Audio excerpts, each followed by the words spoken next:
8년 자격 조건 및 투자 수익 수십 배 올리는 법. 이번 시간에는 농지와 임야 투자에 관한 여러 가지 사항을 한번 검토해보는 시간을 갖도록 하겠습니다.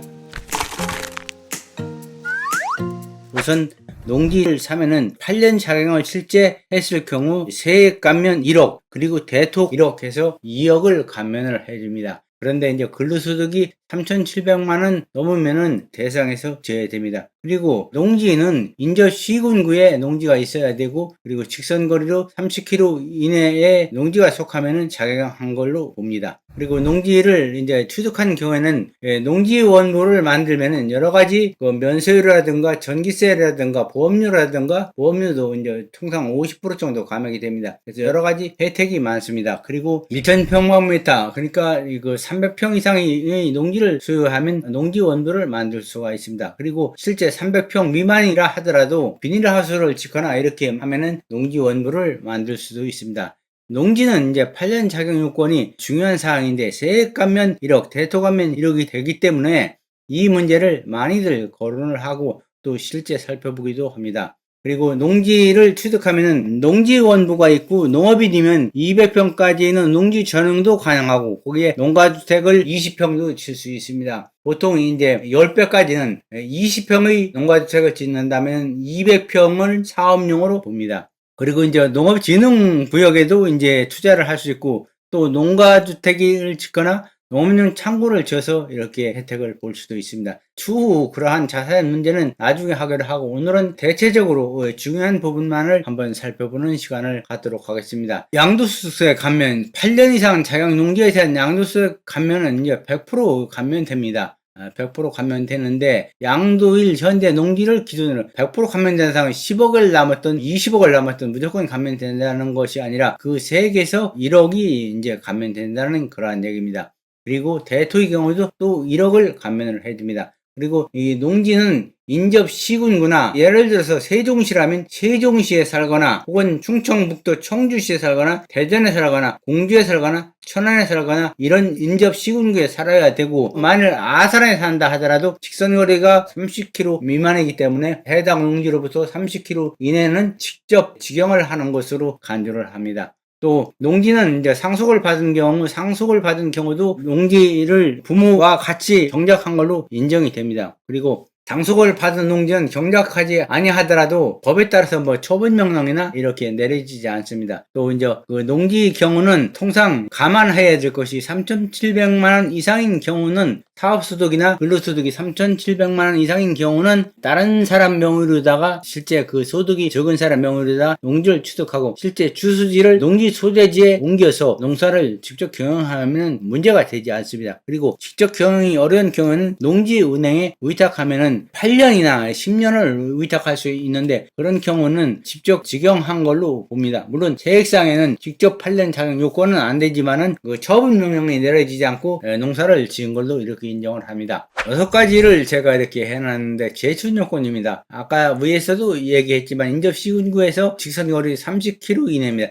이 30km 이내라는 것은 이 세법상 혜택이 주어지는 것을 의미하는 것이기 때문에, 흔히들 통작거리를 예전에 20km라고 해서 통작거리 20km 이내라고 그렇게 이제 책이나 여러 글에 나와 있는 것을 많이 볼 수 있는데, 그것은 이미 사문화된 지가 오래됩니다. 예를 들어서 통작거리가 20km 이내라면은 서울 사는 사람들이 세종의 땅을 살 수 있고, 서울 사는 사람들이 부산이나 경남에 또 전라도의 땅을 살 수가 없을 것입니다. 그래서 그 통작거리 20km는 없어졌고, 이 연적거리 30km는 세법상 세금을 계산하기 위한 그런 용도로다 사용하는 것으로 생각을 하시면 됩니다. 자격요건은 본인이 이제 직접 작용하는 것을 원칙으로 합니다. 그리고 소득요건은 근로소득과 사업소득을 합해서 위에서 이제 얘기했지만 연 3,700만원 이하를 이렇게 얘기를 합니다. 그리고 용도지역이 있는데, 그 지역이 이제 주거지역이나 상업지역, 또 공업지역은 이제 해당이 안 됩니다. 녹지나 관리지역이나 농림지역이나 자연환경 보호지역인 경우에만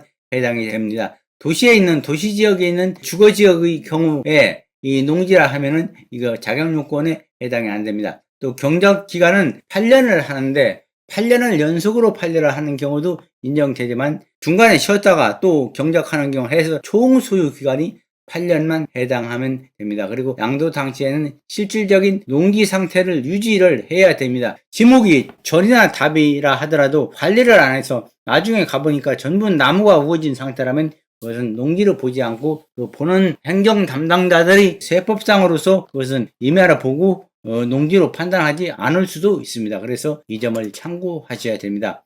8년 이상 농지 수도에 거주하면서 직접 대출 자격했다면 1년간 여기서 이제 2억은 지금 예전 얘기입니다. 1년간 1억입니다. 1억이고 대토 1억 해서 총 2억입니다. 5년간 3억을 받을 수 있으면. 그리고 주의해야 할 것은 8년 자격론은 비과세가 아니라 완전 감면이 아니라 1억에 대해서 감면하고 대토의 경우 1억에 대해서만 세금 혜택을 준다. 그런 얘기로 알아들으시면 됩니다. 그리고 이제 그 양도일에 속하는 말일부터 2개월 이내에 양도소득세를 신고를 해야 됩니다. 그 신고시는 계약서, 토지대장, 등기부등본, 원부, 농지원부, 그 다음에 농업에 가입한 농업인 가입 증명서, 그 다음에 비료, 농약 구입 자료, 그 다음에 동네 사람, 동네 이장이나 반장들을 통한 인후보증서, 이런 것을 통해서 증명할 수 있고, 또 출하증명서, 여러 가지 예를 들어서 과수원이나 이제 논이라면 거기서 생산한 생산물을 출하한 영수증 같은 거를 증빙서류로 제출하면 좋습니다.